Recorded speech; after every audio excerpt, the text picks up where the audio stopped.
Good Sunday morning, everybody. Welcome to the Joe and Joe Weather Show. Minus one Joe. I'm soloing. I'm Joe Chaffee. The Joe and Joe Weather Show is brought to you by Omni True Value Hardware at 1226 North Wellwood Avenue in West Babylon, New York. And their phone number is 631-756-1125 for the best prices in town on mulch, hardware, and anything you need with regards to being prepared in case we get a tropical storm or hurricane this season.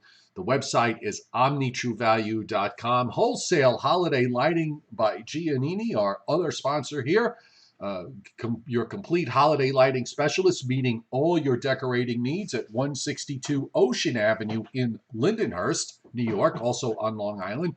And the phone number is 631-957-5106. And the website is liholidaylighting.com. So good Sunday morning to all as we get things underway here. The weather a bit complicated, as it always likes to be. Just give me 1 second and I will bring my happy little face up to the top of the screen. So it's nice to see everybody on this Sunday morning. Joe Rayo is up at Stellarfest in Vermont as the astronomers get ready for they prepare for the Perseid meteor showers or anything else that they talk about astronomically speaking. And of course, weather just continues as it always does. And got a bit of a strange morning this morning. Those of you watching from Long Island this morning are going to know what I'm talking about here because much of Long Island is sitting in clouds and rain, and those clouds actually extend down along parts of the New Jersey coast and down into Delaware and Virginia and North Carolina.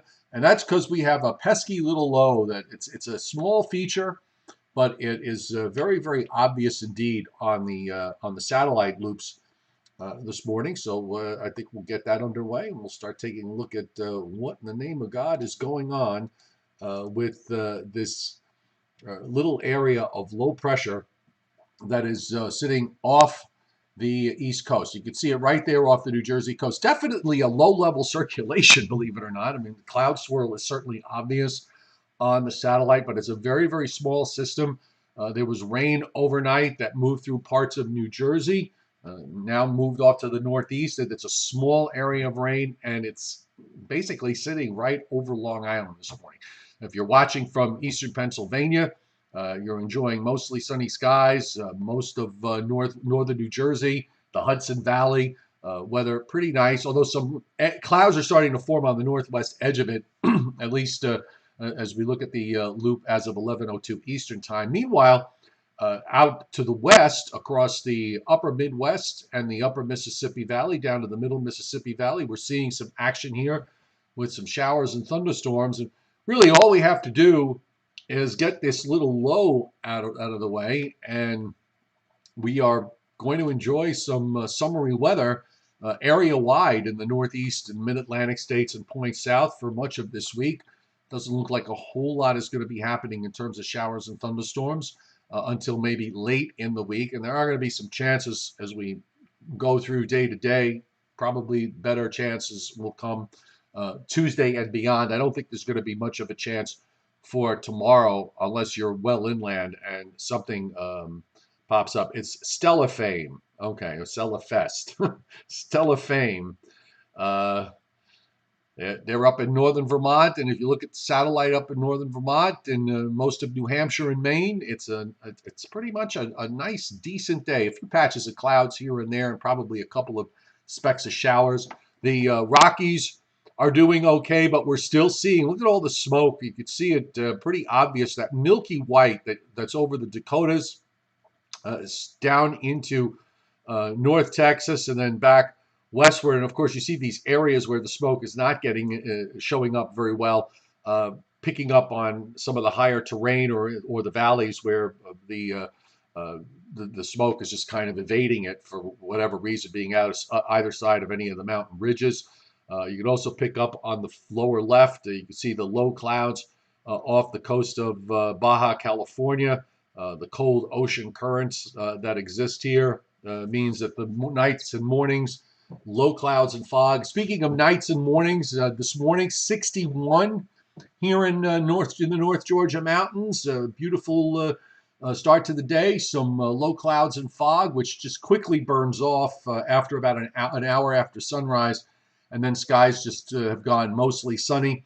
We had that happen yesterday, and then late in the around mid-afternoon, we had a couple of thunderstorms roll through here with some heavy rains. It lasted for a few hours, and then they moved out for the evening, and it was actually felt kind of on the cool side yesterday evening after those storms went by. So looking good from that respect. Let's take a look at the latest on the radar.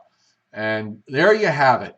Long Island and the extreme southern part of the Connecticut coast. And there's actually some moderate rain going on over Suffolk County, particularly western and central Suffolk County. Lighter rain over eastern Long Island. Also a little patch there that's just touching the Jersey coast along the beaches of Monmouth and Northern Ocean County. But the rest of the radar is quiet across much of the rest of the Northeast. A couple of specks here in central Pennsylvania with a few isolated showers and storms. And you see some showers well off the North and South Carolina coast, kind of scattered around off the coast in South Florida. And there's your warm front. If there was ever a more obvious warm front on the satellite, you don't often see it. Sometimes you can define it by just looking at the radar, and sometimes you can't. But there's an east-west frontal boundary running through northern Wisconsin, northern Michigan, and over Lake Huron. That's pushing northward, so the warm sector is setting up south and west of there, and that's where the Storm Prediction Center has our severe weather risk for today. In Wisconsin and touching the upper peninsula of Michigan, Iowa, Illinois, through Missouri, eastern Kansas, northeastern Oklahoma, northernmost Arkansas, and you also see that area of slight risk in between. Also, we got a marginal risk up covering central Montana. The east is in general thunderstorms, the western part of the state in general thunderstorms, and the marginal risk lying somewhere in between.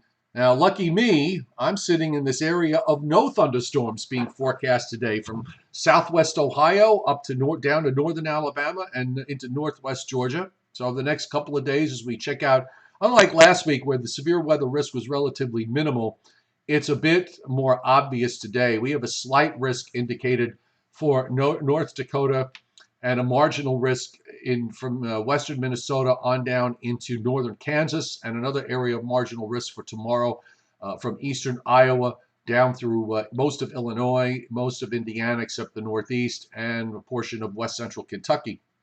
Notice up and down the East Coast, inland of the coastal plain, you go west of the Hudson River, west of the New Jersey-Pennsylvania state line, down through southeastern, inland from southeastern Virginia, westward. That's where your thunderstorms may pop up tomorrow. I think they'll be widely scattered in nature or even isolated, but for the coastal plain from Maine down to South Carolina, no thunderstorms are being forecast for tomorrow. And that's that upper Atlantic ridge that is building back westward.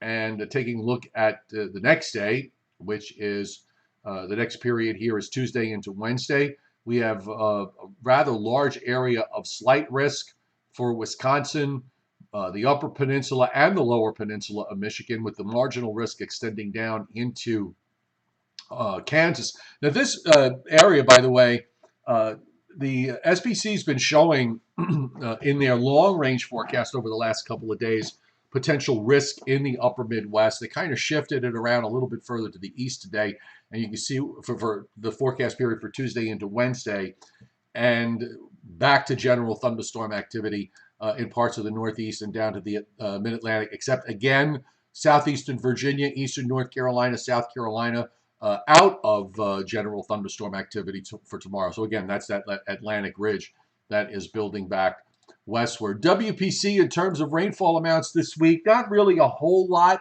of rain.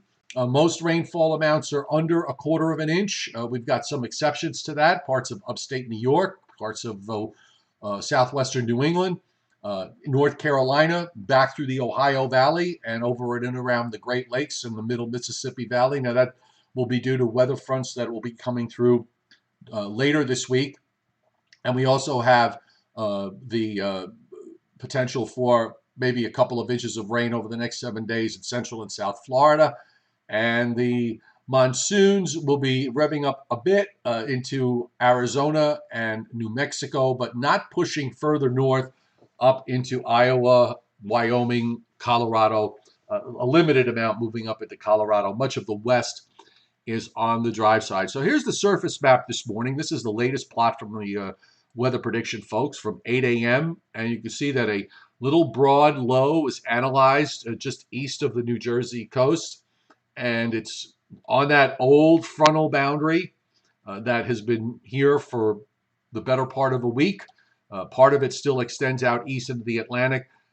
To the south, we have a cold front being drawn from the low. Uh-oh, JJ just saw a squirrel. JJ, shush, come back to sleep. We have a cold front being drawn from that low down to the South Carolina coast and offshore.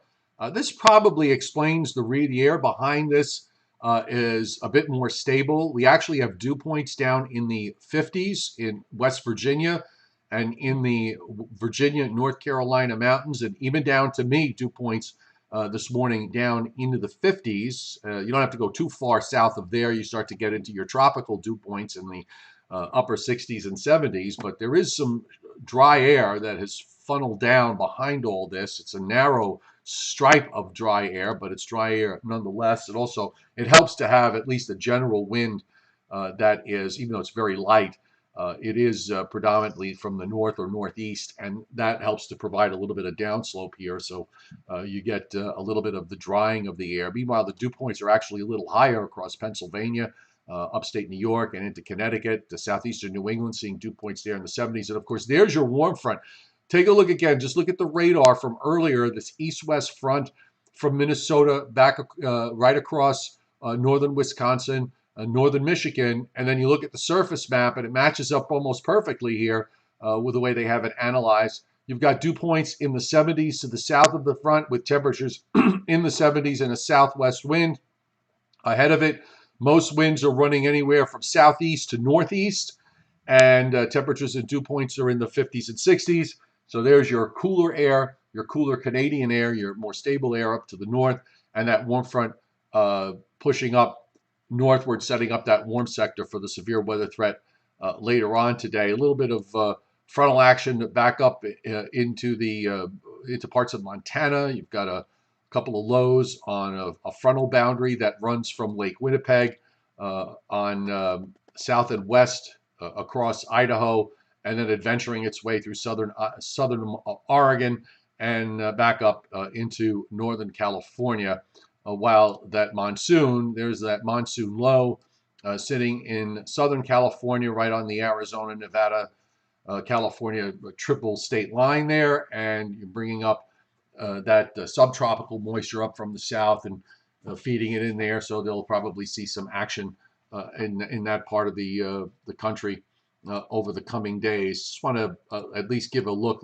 Nothing going on there right now on the radar. You can see there's some rain showers up in parts of north central Idaho and into western Montana, and seeing also a couple of thunderstorms here. It seems to have just popped up in parts of North Texas and into Oklahoma. Right around Oklahoma City, looks like there's a little bit of rough weather going on at the moment. Thanks to the chairman, Scott Briller, hitting super chat today. Most appreciated, Mr. Scott. And yes, bad day weekend to go to Wildwood with the rain mid-afternoon, and that went through last night. But you should hopefully that low pulls out a little bit. It's a sharp clearing line to the west that is sitting there, just sort of waiting to be had. If we could just get that low to kind of edge a little bit further to the east, it might bring some improving weather conditions during this afternoon. But if not this afternoon, certainly we'll see improvement overnight and on Monday. So I figured I might as well start with the latest HRRR to show you what's been happening here. We only have about 10 hours of this out at the moment, but it's a small little low, and even the HRRR is not doing a good job. Even in this small scenario, you look at the radar. It's really important in situations like this as a forecaster. Just make sure you look at the radar and look at you look at the models generating precip on the radar, and then you look at the actual radar in real time, and you'll notice it's kind of missing out on this moderate rain that is set up over Suffolk County and moving eastward. That back edge looks like it's out of most of Nassau County on Long Island at the moment, and of course, just west of there, you've got nothing to worry about. And we'll just double check the satellite again. And you see those clouds kind of getting generated here on the west side of that low center. But the models, even the shortest range models, have a lot of trouble with this. It's almost a fool's errand to rely too much on it and just really perhaps focus on what changes you see. And if you notice, going in this afternoon, at least for a couple of hours, over the next 2 hours, the echoes seem to increase just a little bit, and then those northern fringe echoes, that rain may not even be reaching the ground. Then you start to see a few patches of moderate precip there along the south shore of Long Island late this afternoon, this evening, but it never really backs westward. So at least from the standpoint of rain, you're not going to see that rain back westward. But you got to get this little low center. It's a small system.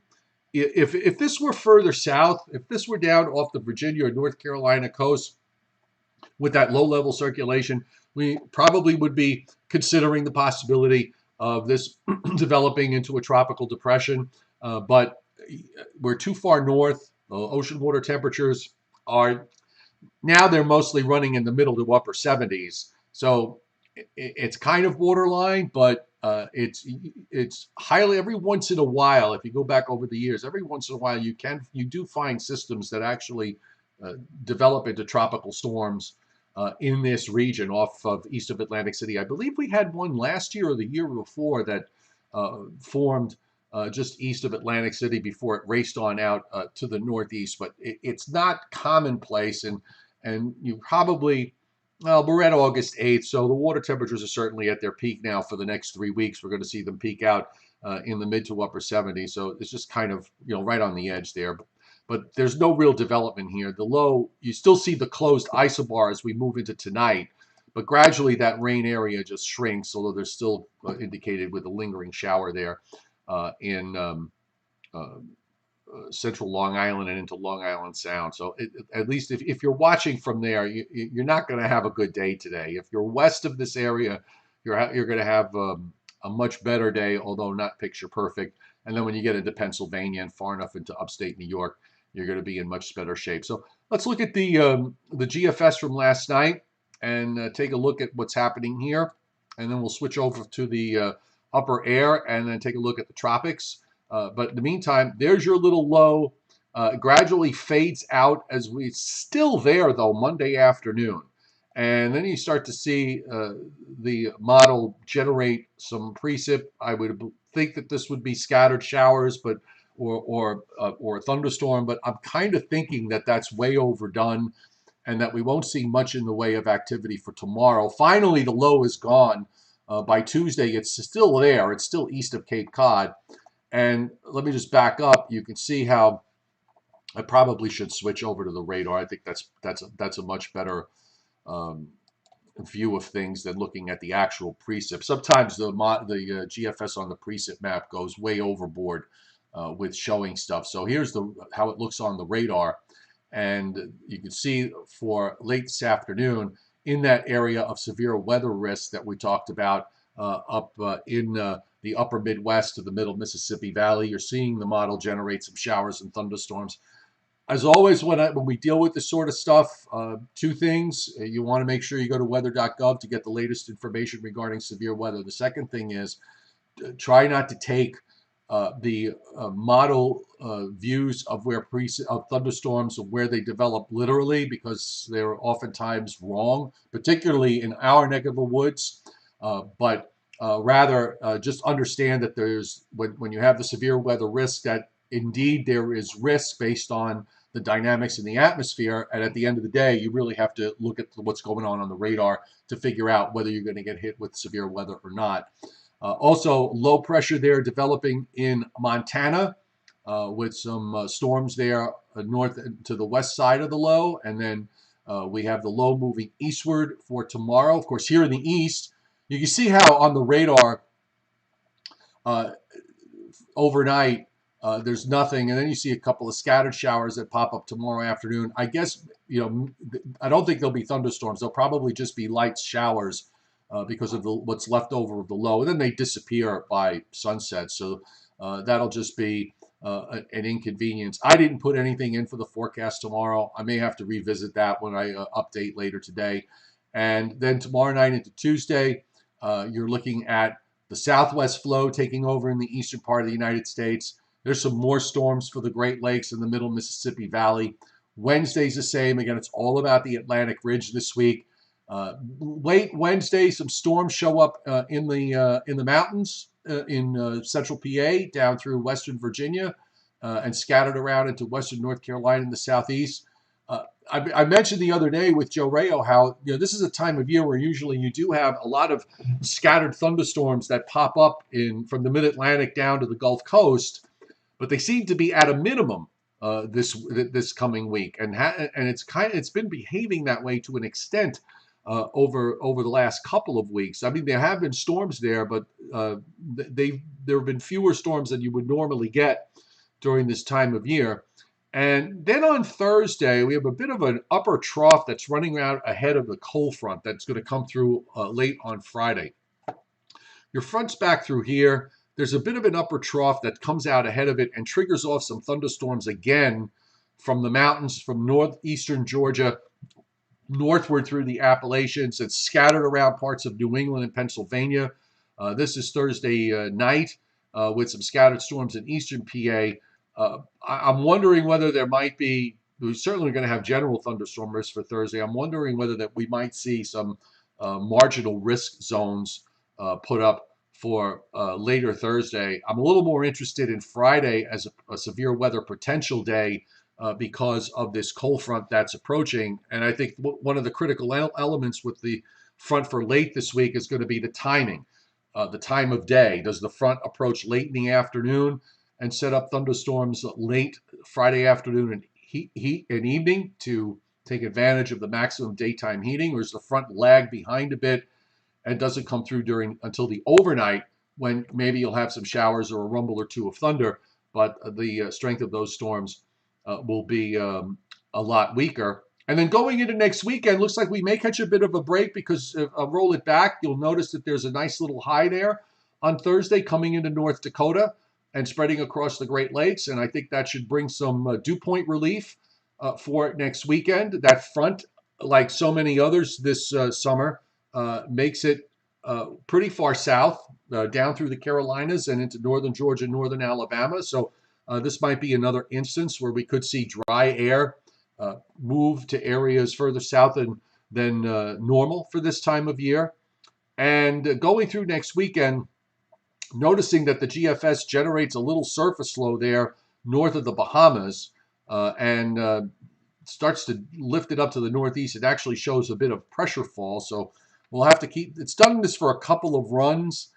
This one run from last night was a little more obvious than the others, but this would indicate maybe a possible homegrown tropical system that could develop next weekend or early next week. I'm not really considering that right now in terms of what's going on out in the tropics, and you'll notice it kind of lifts up northeastward just off North Carolina, gets down to 1,002 millibars, and then runs up to about 40 degrees north and stalls there. I have to look at the upper air to see if this might be something, if it does wind up being real, that maybe in the longer term it'll bear some watching. We'll have to wait and see on that.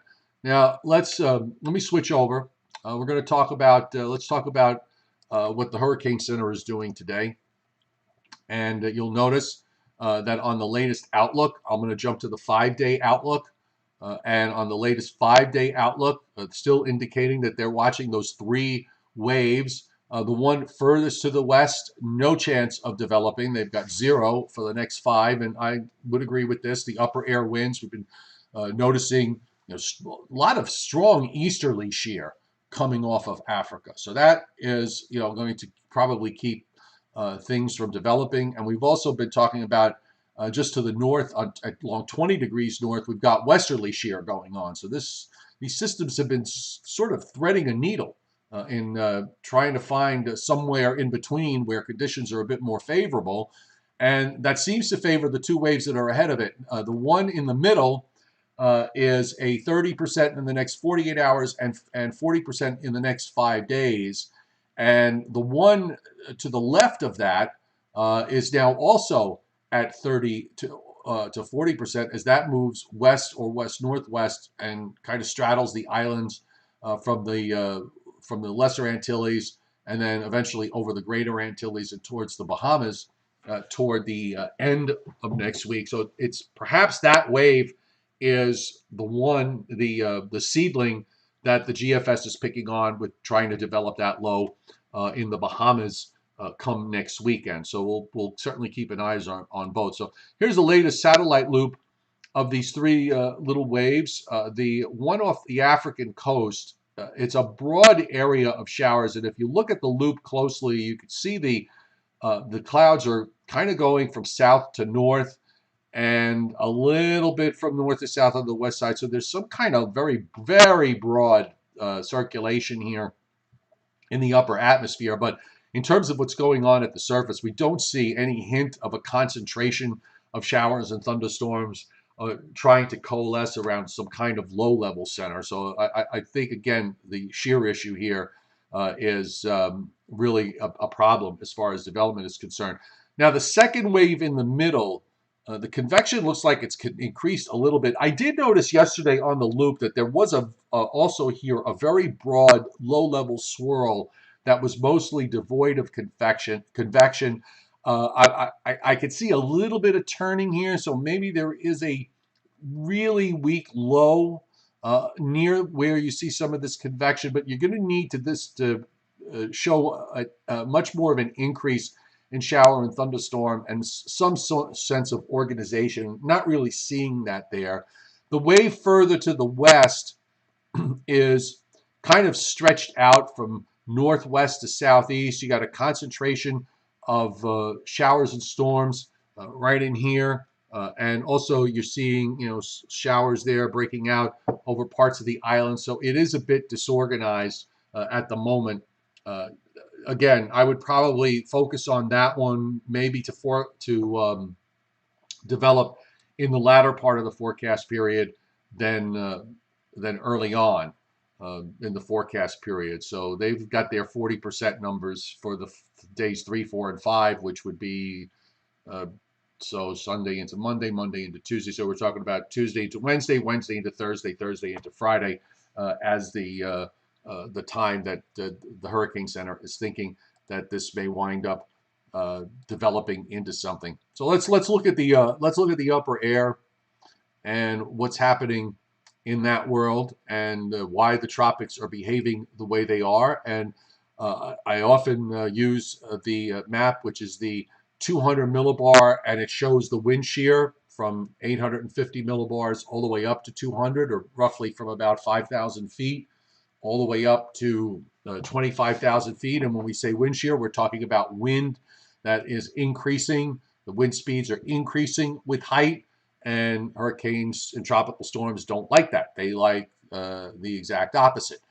They want very light winds. And if you look at the profile here on this map where the three waves are, let me circle them for you. So here's wave number 1 off the African coast, wave number 2 right in the middle, wave number 3. Actually, each one of these is being analyzed as a surface low on the GFS this morning.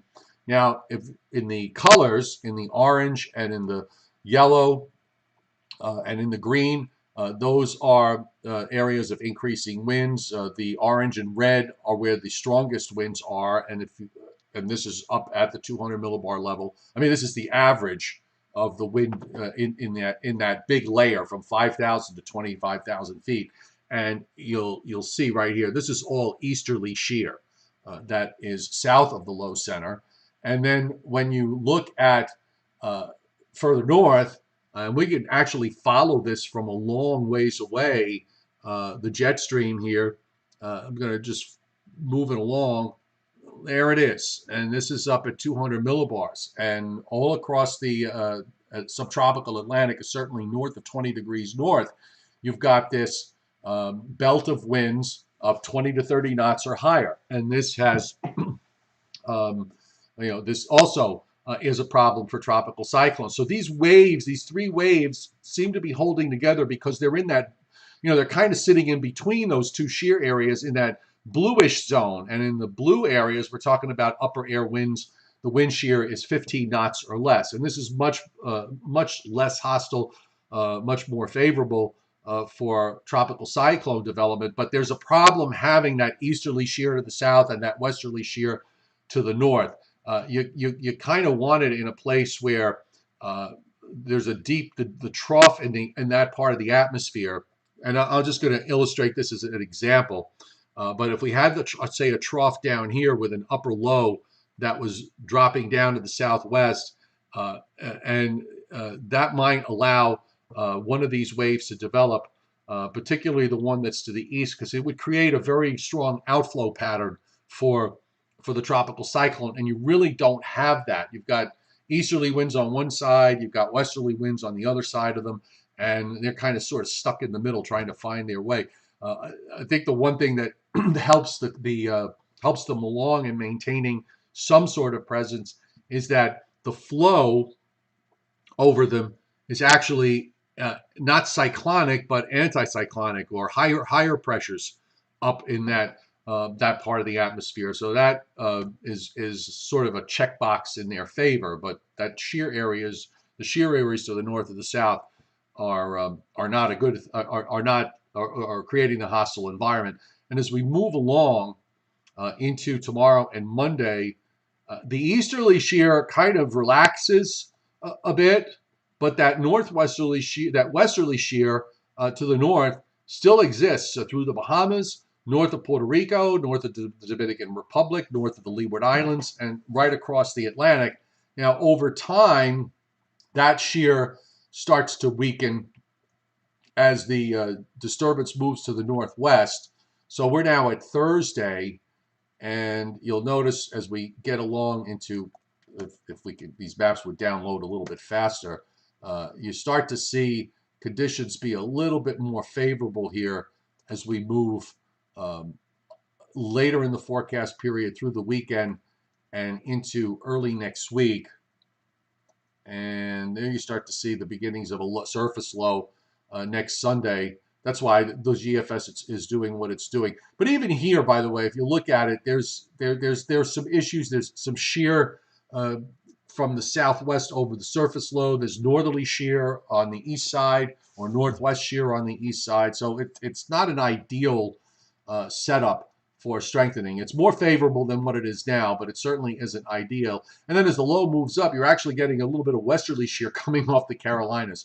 So wind shear is always an issue when it comes to tropical cyclone development. That's why some years where you have a lot of it, you get much less in the way of developing tropical cyclones and hurricanes, tropical storms and hurricanes, as opposed to a year, say like last year, where you had, I could recall from last year where the wind shear across much of the tropics was fairly minimal. So this is, I was saying that after August 8th, we might start to see something, and that maybe we'll see something develop this week.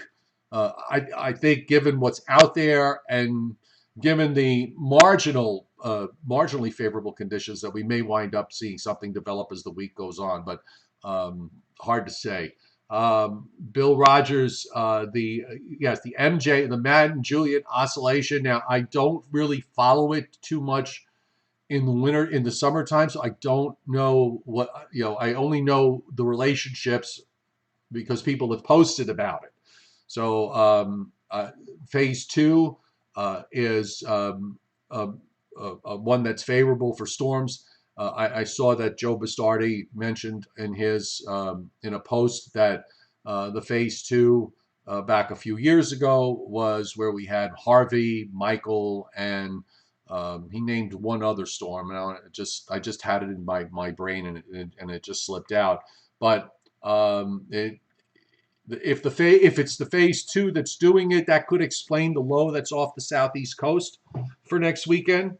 We'll only find out when we get there, but uh, that would be, maybe that's the reason why the what's often referred to as homegrown storms.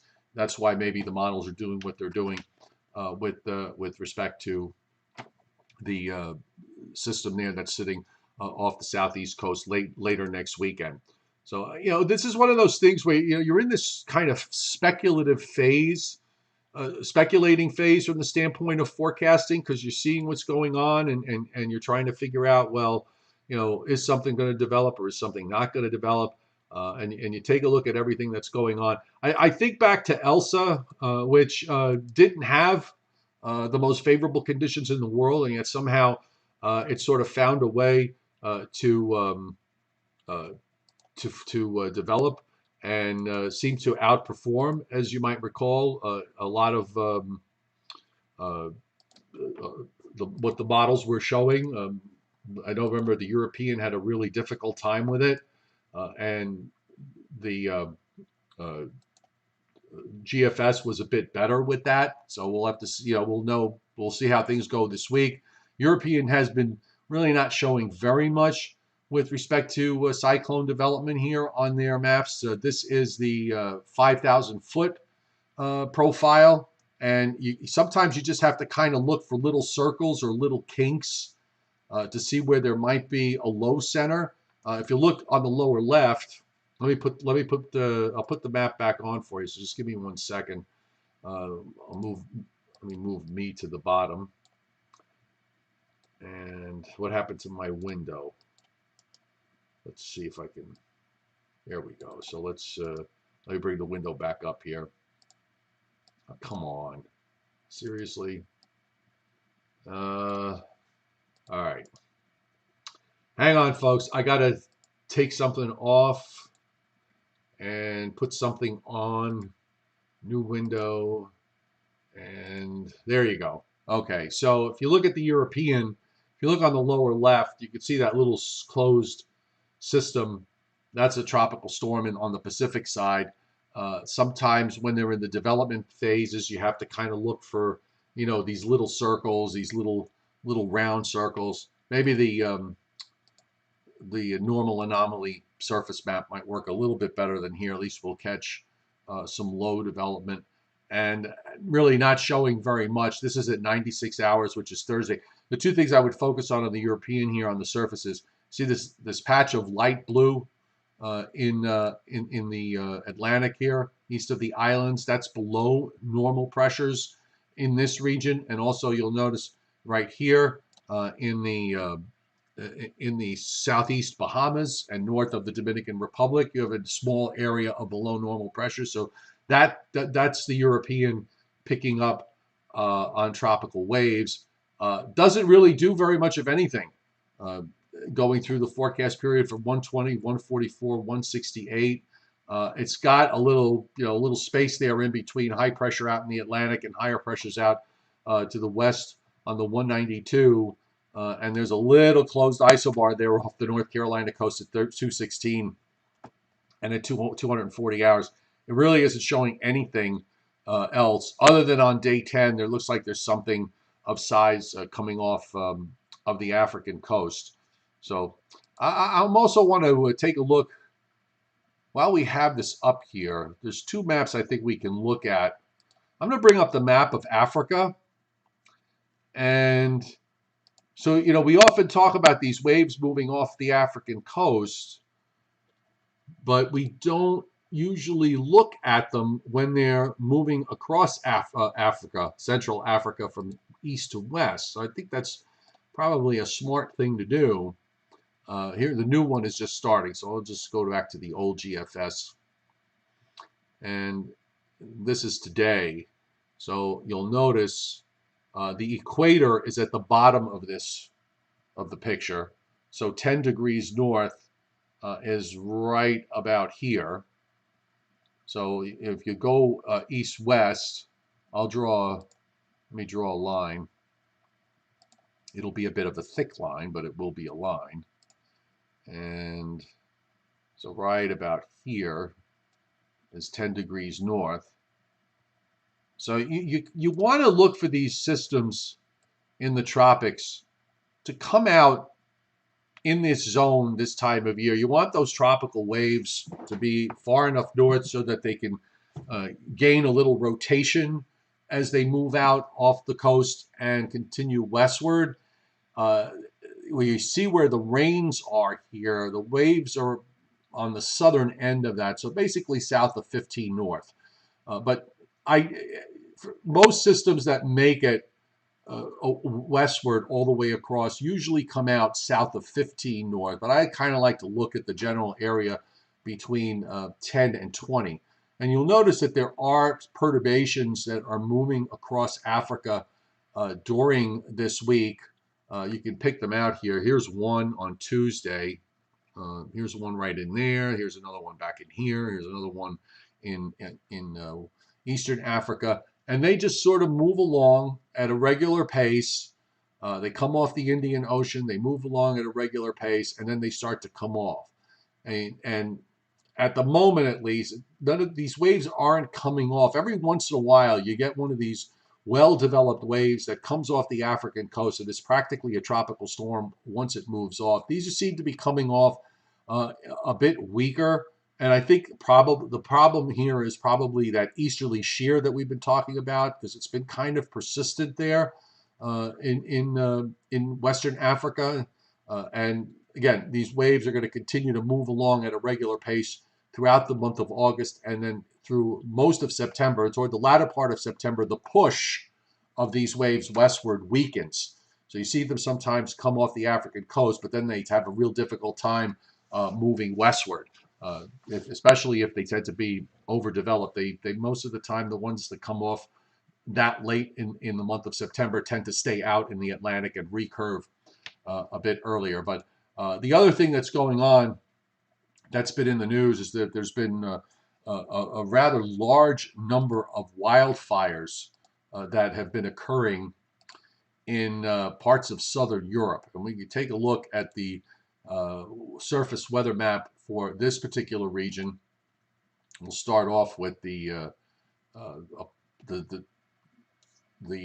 6 hours as soon as it reloads, so we can see what's going on today. It's been this is a time of year where usually southern Europe is hot to begin with, but we've been seeing high temperatures well above 100, 110 in many areas, and in Greece in particular, there's been widespread fires that have actually made it to very close to Athens. So, this is pretty serious stuff here. And just looking at the weather across this week, doesn't look like there's going to be much, if any, rain at all, except in some of the mountains there, well up to the northwest, and some of the other nations. I'm not too familiar with the geography here. And of course, since when I was a kid, and from now, there have been a number of nations that have appeared or divided or united. So the actual locations are not familiar to me visually. I know where the majors are. I just don't know where all the minor nations are. But it still stays pretty dry here. And just taking a look at we'll take a look at the temperatures. And I think we'll use the anomaly, because we all get that temperatures are going to be hot and they're over 40, 45 degrees Celsius, so well over 100, well over 105. But when we look at the anomalies here, we're looking at and remember, given the time of year, to have temperatures run more than a handful of degrees above or below normal is a lot. I mean, if you're 2 to 3 degrees above normal in a given summer is actually not a small amount. And by the way, on this particular map, we're looking at above normal in Celsius. So you're talking about some areas, like look in Sicily, for example, where temperatures are running 12 degrees Celsius above normal. So that's 25 degrees above normal. That is huge. And then running into this week, you're seeing actually a little bit of cooling down to the south, but in Greece, but go further north and west into southern Europe. And here too, you're looking at temperatures that are running 10 degrees Celsius or more above normal. And much of that heat seems to be spreading up through the week up further up into parts of Western, Central, and West Central Europe. But notice in westernmost Europe, uh, along the coastal France, northern Spain, the Netherlands, Belgium, Denmark, southern England, most of England, temperatures are actually running a bit below average, and in some places by a sizable amount. So northwestern Europe uh, seems to be transitioning over into a cooler than average pattern late next week and next weekend. Those are big anomalies, by the way, when you look at this. And you'll see across Germany, back over to Poland, particularly up in Norway and Sweden. So you got big anomalies to the south, big anomalies to the north. And there's a lot going on here from the standpoint of temperatures. And I did see a request from someone, Matsusaka. I'm sorry, Matsusaka. Welcome to the chat board. Um, you said, what about Japan? And all right, well, we'll take a look at the Western Pacific. We do this from time to time. And let's see if I can get a preset map. Can we get a preset map? Yes, we can. So this would be certainly a map of a region we would use to look at for the potential for tropical cyclones in the Western Pacific. They certainly you wind up with your fair share of tropical cyclones there. Let's go to the 6Z. I'm sorry, the 12Z from this morning. We actually have two tropical cyclones on the map, one at 32.3 north and 130.7 west, and another one at 36 north and, I'm sorry, I said west, 129.8 east, I should say. So 30, almost 32 and 131 and a half east, and the other one is at 36.2 and 143.3 east. They're both moving northeastward. It looks like the southernmost system is crossing over Japan and then eventually crosses back over. So it moves out and then moves back in. The lead system is now exiting central Japan and running out to the east in the open waters of the Pacific. And both those lows look like they want to pass.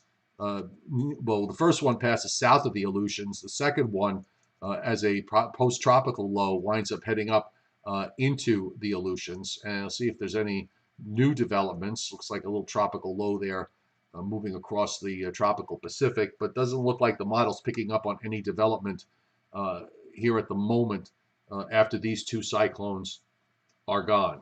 So we like to look at these things every once in a while. Just might as well go to current storms. Let's just take a look and see what we have. So we have Tropical Storm Kevin in the Pacific, 15.7, 108.7. Its top winds are 50 knots. And that's forecast to go out into the Pacific, East Pacific graveyard. In the west, we have 14W, which is Mirine. Okay, so this is the one. It's at 36.2, I'm sorry, and 143 east. So this one is sitting, it's a tropical storm now. Top winds 45, gusting to 55. And its distance from Narita Airport, it's 162 nautical miles to the east-northeast of Narita Airport. I'm not sure where these places are in Japan. Just to give you one other geographic point, Camp Fuji, it's 240 nautical miles to the east-northeast of Camp Fuji. And as you can see on the forecast track, it is forecast to move out east-northeast. And the other one we can take a look at is, that would be, I'm going to think it's Lupit, 13W. And then we have 15W. So this is at 31 and 130.8. So this was the other one. We'll give the maps a chance to load. And this is a tropical storm. Top winds here 40 knots, gusting to 50. So it is, I'm just taking the distance here, looking at miles. They don't have Tokyo listed here, and I don't recognize, again, some of the other points. You can find all this, by the way, very easily. Just go to tropicaltidbits.com and go to the top menu where it says current storms, and you can find all the information you need. No, I'm done with going around. Okay, I'm done. We're coming up on 11:50 Eastern time, so this is I'm getting a little tired. It's hard to for me. It's very hard for me to carry this show by myself. I used to do it by myself, but then when Joe Rayo joined me a few years back, you get used to having somebody carry half the show for you. So being by myself, at least today, it's always a little bit of a push for me. If I started doing it by myself day after day, I'd get used to it, and then it wouldn't be a problem. But that first day back, it's like the first day back after a long vacation. It's like the first day back after a long vacation, where you're kind of out of to work, and you're kind of out of sorts for a day or two, and then you finally fall back into the groove. So I haven't been following the Olympics, and I don't think I can give an educated enough answer in terms of how the weather is going to behave in Japan for the Olympics today. So I'm probably not the right person to ask on this question. I'm not always comfortable dealing with geographies that I don't. I could speak broadly to it, but I can't really speak specifically.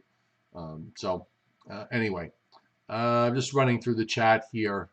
For those of you who are new to the chat board, before the show, they usually open the chat board early on in the game, and I know you guys talk about all you want. I am really reticent to regulate speech. I don't like to, but try not to get too far off topic. Okay. And I would just say to questions, for example, regarding other people, other weather people in their personal lives, it's really not relevant. It's certainly not relevant on this channel, and it's definitely, it's just simply not relevant. Who cares? Okay, we're talking weather here. This is just, to be talking about, deep personal stuff is just, I don't think it's appropriate. Trying to see what else is going on. I see Chuck is on. Always glad to see Chuck and Christinapedia, and Tim is on, and Chris. Keith Rosenberg is on. Nice to see you on, Mr. Keith. I'm sorry, Kenneth Rosenberg is on. My apologies. Kenneth Rosenberg, nice to see you. Kenneth. Keith James, I don't see on here unless he was on earlier. I did see Mr. Fisher on Fisher's Forecasts on Facebook. Nice to see you, Mr. Fisher. And Bill Uber, yes, it is still raining in the old hometown. Here, it was beautiful this morning. It was 61. I think I needed a little bit of a sweat jacket. It would have been nice when I took JJ out to the park for his morning play dates with all his dog friends. And he's so conked out. Where did he go? He's sitting at his favorite spot by the, you can see it over my shoulder there. That's the door that goes out to my screened-in porch. And he likes to sleep by the door. And if he hears a squirrel, that usually wakes him up and he gets all excited. But the squirrels seem to not be bothering us today, which is a good thing. Okay, so I'm going to wrap it up. And Bobby Livingsworth, I agree with you. I am a big fan of the fall season. It is my favorite time of year. I love the fall, and I will be actually coming up back I'll be coming up back to Long Island in a couple of weeks. So I will be there for the end of August, the beginning of September. Probably going to stay for a while, and then I'll be back here in North Georgia for the heart of the fall season, which I'm really looking forward to because I did do one of my drives. Um, uh, I did do one of my drives last fall, uh, in November when the leaves were changing, and it was just fantastic. It was just really, it's a beautiful, beautiful views and a gorgeous drive. If you've never done it, the Blue Ridge Parkway, which runs in eastern North Carolina and goes down to Georgia. I mean, that is just such a beautiful ride.